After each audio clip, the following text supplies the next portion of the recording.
I loaded some squid bait into a plastic container with several holes drilled into it to slowly release the bait.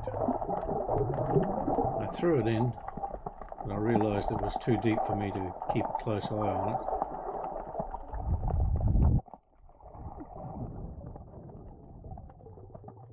I found I needed more weight on my weight belt to get down quicker and stay down longer.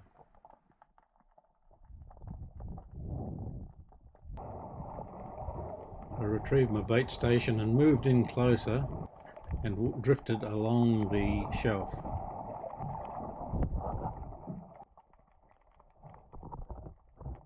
Green lip mussels were everywhere here. I'll go back and get a taste of those fellas.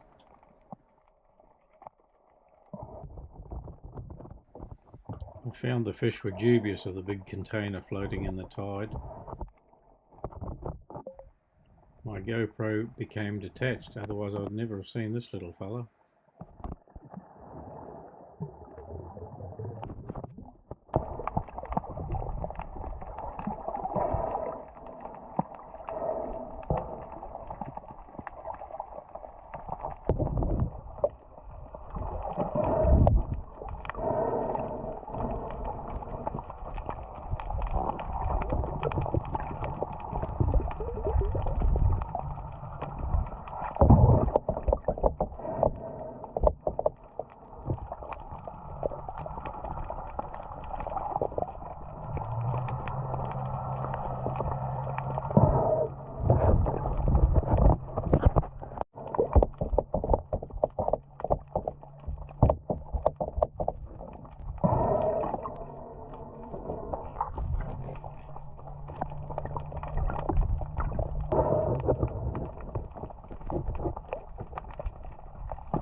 You do it all right? Yep.